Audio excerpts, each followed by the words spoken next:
At every point in our lives, we have the power to choose our own path. The goddesses guide us at every step toward service and truth, as though toward the center of a great spiral. The Labyrinth. What is it? Perhaps best symbolized by the spiral itself, we see the symbolism everywhere in hero-centric stories. But in terms of writing fiction, the Labyrinth is a narrative construct, a metaphor for the vast inner world of the heroine's native culture. An interconnecting webwork of familiar people and places where dangers and conflicts are much closer to home. How else can we truly explain or understand the countless stories where the heroine doesn't go on a hero's journey, but instead experiences the complexities of daily society? Most of the heroine's conflicts will be amongst people she knows, in social situations, in familiar environments. And like any labyrinth, although it appears to allow freedom of movement, it's actually designed to keep the inhabitant inside.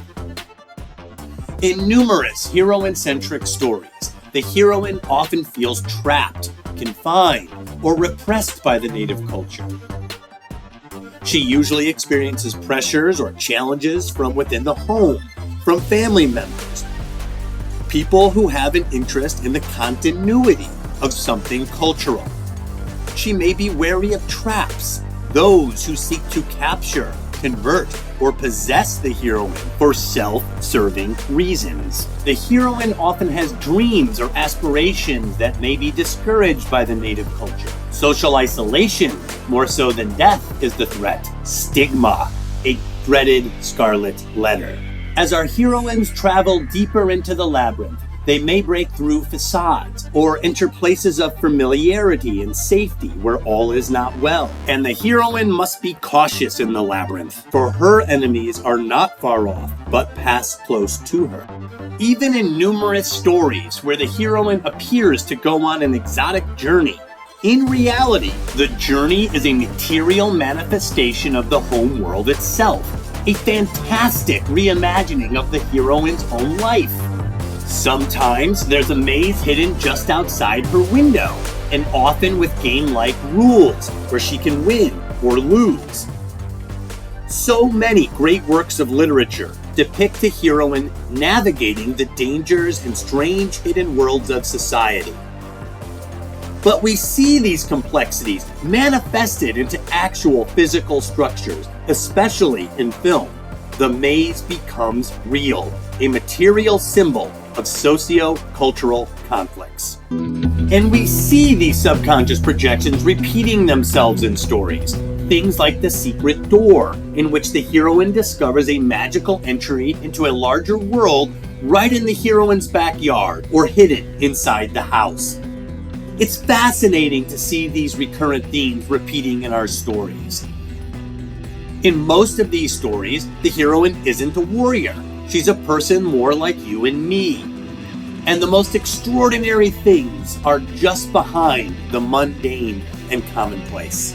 Usually, in Act 1 of the story, heroines are simply seeking greater autonomy, exploring these hidden worlds, while also discovering who they are, what they care about, what they'll fight for, and they're willing to tumble down the rabbit hole to find out. But there are authority figures and trusted guardians, friends, and family. Trust is a rare commodity in hero-centric stories, and often the labyrinth becomes confusing as the heroine is redirected or misdirected by members of the native culture.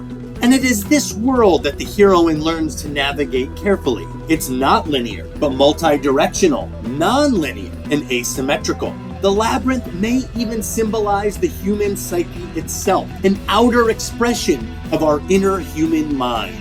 It could be the city in which the heroine lives, a woman on a game board, set to navigate rules, traditions, gender roles, or any other expectations that are preset. However, although the labyrinth may seem like a mental or physical prison, the heroine does intend to break through. She intends to escape.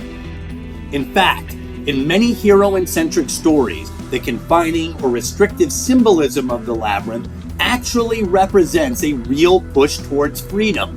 How many of our stories show us a heroine inside the maze, desperately trying to escape the labyrinth?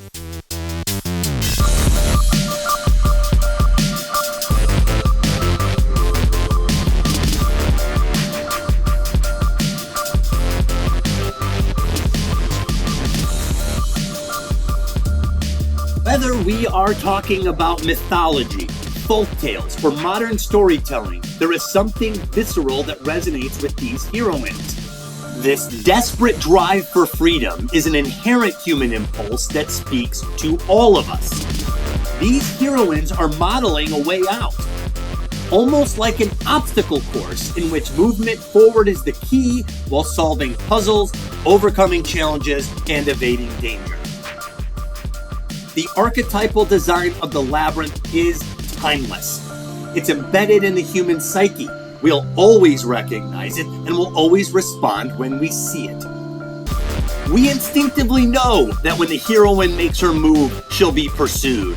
And whether it is the masked minotaur of the labyrinth or the native culture itself, how many stories depict the heroine trying to escape toward freedom while being pursued? This isn't a small or obscure sample of heroines, but our most iconic in our greatest stories. Fellow writers, the heroine's labyrinth is existentially and fundamentally distinct as a storytelling model. The changes and differences aren't trivial. And from this one distinction, the labyrinth, comes 17 other archetypal designs, each with their own meaning and unique wisdom. Escaping dependency, mastering our labyrinth, and attaining personal power creates a growth arc for all of us.